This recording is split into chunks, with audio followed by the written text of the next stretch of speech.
Mouslim Abdourahmane, bonjour.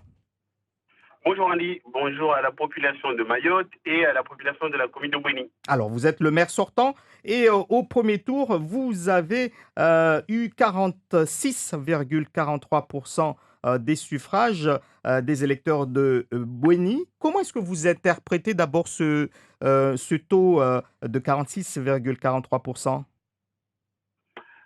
Euh, Tout simplement, en 2014, j'ai déjà eu 22% au premier tour. Après, je l'ai gagné les élections en deuxième tour. Euh, cette année, en 2020, euh, nous avons 46,43% au premier tour, c'est-à-dire plus près de 25 points par rapport à en 2014.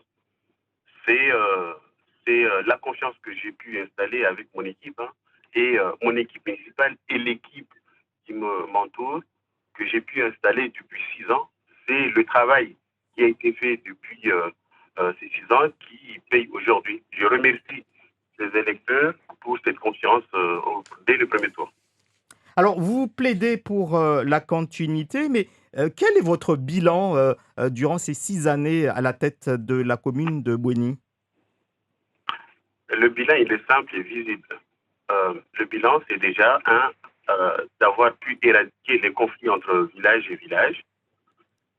J'ai retrouvé une commune sur laquelle les villageois de Bambo se battaient avec les villageois de Winnie, Nzwazia avec Winnie, Anyondou Manakindri, Anyondou Winnie, et c'était comme ça sur l'ensemble de la commune. Donc, le travail qu'on a fait, c'est déjà apaiser cette jeunesse pour qu'on puisse regarder l'avenir sereinement. C'est aussi des aménagements. C'est le foyer de Winnie, c'est le foyer de Bambo, c'est la médiathèque de Manachindri, c'est également les routes à Nyondru, à Manachindri, à Winnie, à Bambo. C'est aussi mettre en place des actions partenariales avec un certain nombre de services, notamment la mission locale, avec une permanence ici, le CRIJ, pour m'installer un point information jeunesse dans Winnie. C'est aussi avec le département pour qu'on puisse avoir des entrées pour avoir le financement de nos opérations. Donc, c'est tout un ensemble de travail qu'on a fait pour le développement de notre commune. Ça nécessite un deuxième mandat, monsieur le maire sortant. Il faut absolument que vous ayez encore un deuxième mandat pour achever le travail qui a été commencé. C'est ce que vous dites à vos électeurs, les habitants de Bouéni aujourd'hui? Paris ne s'est pas fait en un jour. Mhm. Aujourd'hui, nous avons pu apaiser, comme je l'ai dit, la jeunesse de la commune de Bouéni. Ils arrivent à travailler entre eux. Maintenant, il faut qu'on puisse aller de l'avant. La nouvelle stratégie qu'on a mise en place, c'est mettre l'humain au centre de nos préoccupations, et notamment avec les partenariats associatifs et public-privé. Donc ça, c'est une nouvelle génération qui veut mettre en place d'autres actions. Et qu'est-ce qui sera la priorité du coup si vous êtes réélu le 28 juin prochain? Quelle sera votre priorité à l'égard, par exemple, de la jeunesse, cette jeunesse dont vous avez déclaré donc juste avant qu'elle ne se bagarre plus, en tout cas, qu'elle arrive à travailler ensemble, en tout cas entre jeunes des villages? Alors, plusieurs priorités. À Mayotte, tout est priorité, hein. La sécurité est priorité. Comme je l'ai dit, s'occuper de la jeunesse, c'est une priorité. Donc, l'éducation, l'insertion professionnelle et tout. Le développement économique est priorité. Tout est priorité. Moi, je vais essayer de broder un peu toutes ces thématiques, comme je l'ai dit, au travers d'une vision stratégique qui est l'être humain. Donc, en matière de sport, par exemple, euh, nous avons une vision globale du sport, allant de l'encadrement des équipes sportives. Donc, il faut qu'on forme nos cadres aux infrastructures. Il faut qu'on continue à moderniser les infrastructures communales. On a commencé à Mzazia avec un vestiaire. On a continué à Bweni avec un plateau couvert et également un vestiaire qui est en construction aujourd'hui. On a continué avec des points d'eau sur l'ensemble des équipements sportifs. Nous allons continuer avec les autres équipements sportifs de la commune. C'est aussi tenir compte de ce jeunesse, notamment dans le cadre des insertions professionnelles. Nous voulons accompagner les associations pour qu'ils puissent avoir des subventions et ainsi insérer les jeunes au travers leurs activités. Nous, par exemple, dans les différents marchés qu'on est en train de mettre en place à Bweni, j'ai signé une convention avec la presse pour que justement on puisse insérer des clauses sociales qui vont obliger les entreprises qui travaillent avec nous à insérer les jeunes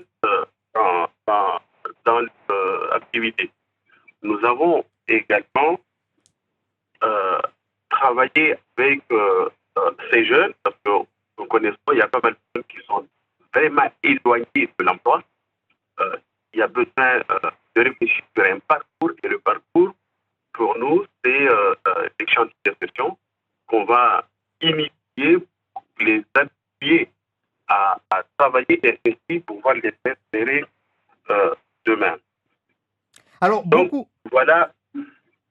Oui, beaucoup de communes en général se plaignent, monsieur Mouslim Abdourahmane, de problèmes financiers dans leur commune. Comment est-ce que vous avez géré cette problématique-là pendant les 6 années passées? Comment allez-vous gérer les finances de la mairie de Bweni si vous êtes à nouveau réélu? Il y a plusieurs sources de financement pour la collectivité. Il y a la dotation. Là, ce n'est pas à notre côté. Il est calculé en fonction de superficie de la commune. Oui, mais beaucoup se plaignent qu'il n'y en ait pas assez pour mettre en place des projets. Je faisais un rappel et puis j'allais revenir justement. Donc, il y a ça. Il y a la base fiscale. Nous avons le projet ici, on l'a entamé et puis on va continuer d'élargir la base fiscale.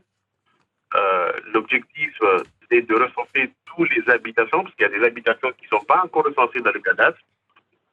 Nous l'avons commencé. D'ailleurs, on a pu avoir près de 200 000 euros de plus de financement par rapport à l'avant. Et puis après, nous avons commencé à construire les lotissements. Les lotissements à loyer modéré, mais également locatifs. Et ce sont ces lotissements-là qui vont faire venir des gens ici pour qu'on puisse bénéficier d'impôts. Nous avons également d'autres sources de financement qui sont les redevances et les prestations. Nous avons de très belles plages dans la commune de Bweni. Nous allons les aménager pour appeler des promoteurs et ces promoteurs-là, ils vont payer des redevances dans la commune. Donc, voilà les sources de financement futures que nous allons essayer de chercher. Évidemment, l'objectif, ce n'est pas d'hypothéquer les zones d'épargne géométrique de la commune de Bweni à des personnes extérieures, mais c'est bien d'accompagner, puisque dans le projet actuel, nous allons créer un incubateur. Et cet incubateur d'entreprise, il va reprendre tous ces jeunes qui ont des projets et puis les inciter à réaliser leurs projets, et notamment dans le domaine du tourisme, pour qu'eux, ils puissent occuper ces zones d'épargne géométrique demain et ainsi payer des redevances et qu'on puisse pour qu'on puisse financer les projets de la commune. Merci beaucoup, Mouslim Abdourahmane. Je rappelle donc que vous êtes candidat à votre propre réélection dimanche prochain et qu'on vous retrouve à 12h40 avec Ibrahim Yahya pour la version en mahorais.